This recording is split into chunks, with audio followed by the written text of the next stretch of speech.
Welcome students. Today we are going to learn energy. Before learning about it, we will see some examples. If a pot having a plant is kept in the dark, the plant languishes. Why does it happen?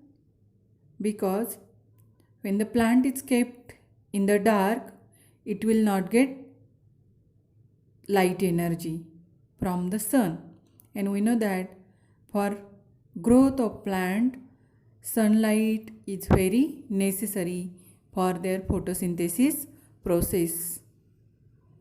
So when plant will not get light energy, then it will languish. Now the second example, on increasing the volume of a music system or TV beyond a limit, the vessels in the house start vibrating. Why does it happen? When we increase the volume of a music system or TV beyond a limit, that time sound energy travels in the form of vibrational energy, and due to that vibrational energy, vessels in the house start vibrating. Now the third example, collecting sunlight on a paper with the help of a convex lens burns the paper. Why does it happen? When sunlight is collected on paper with the help of convex lens, light energy is concentrated at a single point due to the convex lens, because convex lens is a converging lens, and that light energy get converted into heat energy, and due to heat paper burns. These are the examples of energy. Now we will see the definition of energy. The capacity of a body to perform work is called its energy. And the unit of the energy is the same as that of work. In SI system, unit of energy is joule, and in CGS system, erg. There are various forms of energy. For example, mechanical energy, heat energy, light energy, sound energy, electromagnetic energy, chemical energy, nuclear energy, and solar energy. All these are the forms of energy. Now we are going to study two forms of mechanical energy, that is kinetic energy and potential energy. Now let's learn kinetic energy. What will happen in the following cases? Some cases are given here. First one, a fast cricket ball strikes the stumps. When a cricket ball strikes the stump, that time cricket ball has kinetic energy, and that kinetic energy is transferred to the stumps. So stumps will displace or they will fall down. Second example, the striker hits a coin on the carom board. Again the striker has kinetic energy. When we hit it, that striker will move, and it has a kinetic energy, and that kinetic energy it will transfer to the coin, and coin will move.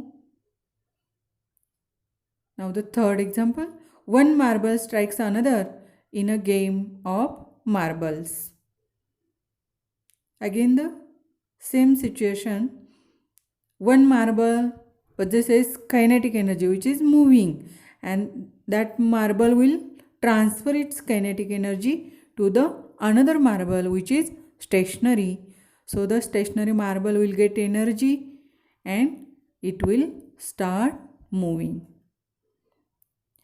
Means in all these three situations, the things which possesses kinetic energy, When they strike to another substance or another thing, then they transfer their kinetic energy to that substance or to that thing. Now the definition of kinetic energy. The energy which an object has because of its motion is called its kinetic energy. Kinetic energy is equal to the work done on the object. So kinetic energy is equal to F into S. We know that W is equal to F into S, and kinetic energy is equal to work done on the object. So kinetic energy is equal to W. So kinetic energy is equal to F into S. Now we will see the expression for kinetic energy. Suppose a stationary object of mass m moves of an applied force. Applied force will be F. Initial velocity of that object will be u, and after time t, its final velocity will be v. Its acceleration will be a and displacement s. Now the work done on the object, that is w, is equal to F into s.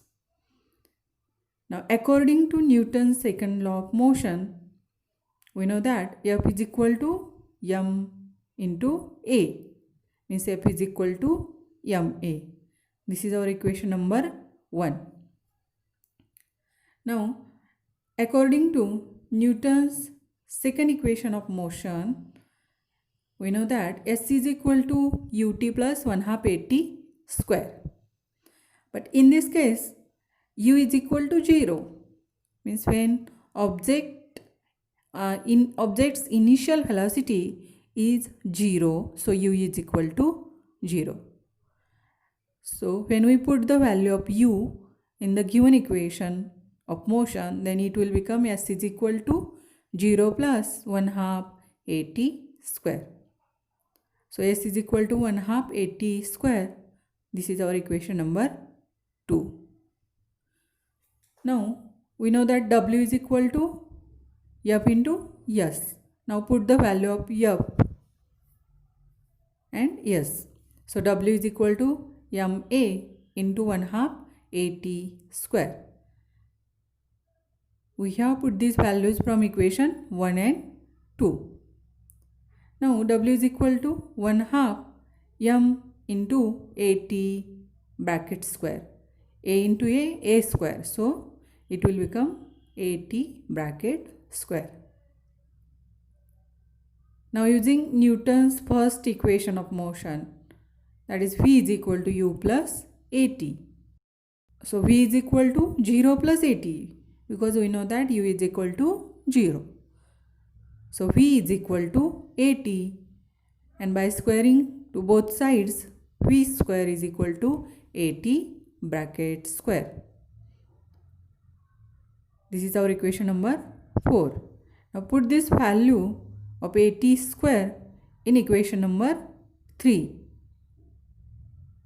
So now the equation will become W is equal to 1/2 mv square. Okay. And now we know that the kinetic energy gained by an object is the amount of work done on the object. So K is equal to W. Kinetic energy is equal to work done. Therefore kinetic energy is equal to 1/2 mv square. That is Ke is equal to 1/2 mv square. Okay.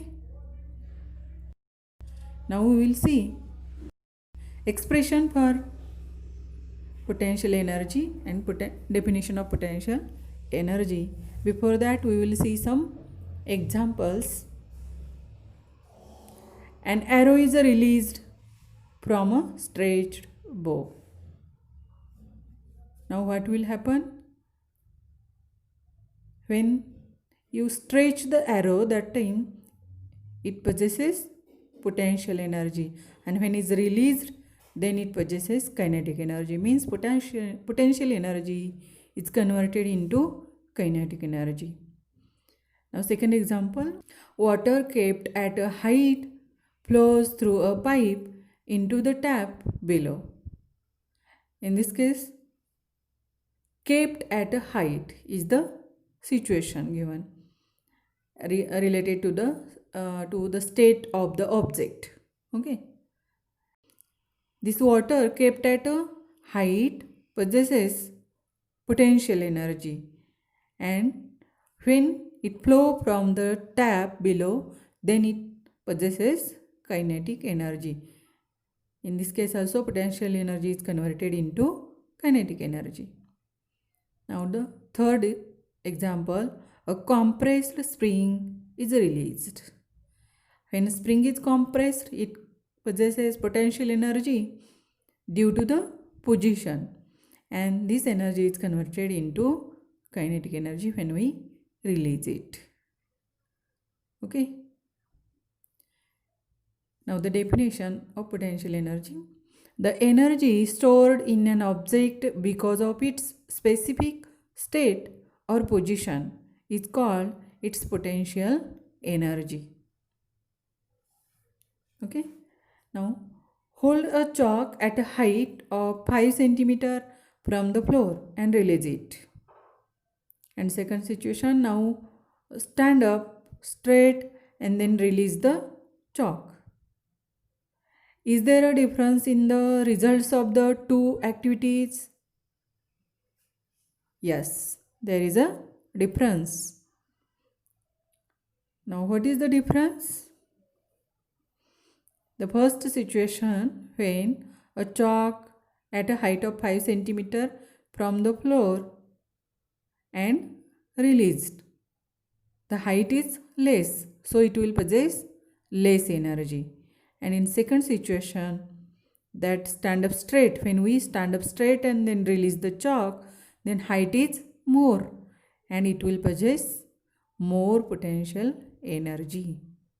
This is the difference between these two situations. Now expression for potential energy. To carry an object of mass m to a height h above the earth's surface, a force equal to mg has to be used against the direction of the gravitational force. And in this case, the amount of work done can be calculated as work is equal to force into displacement. So W is equal to mg into h. And the amount of potential energy stored in the object because of its displacement, that is Pe, is equal to W. That is P is equal to, P means potential energy, is equal to work done. So potential energy is equal to mgh. That is P is equal to mgh. And therefore displacement to height h causes energy equal to mgh. Okay, thank you.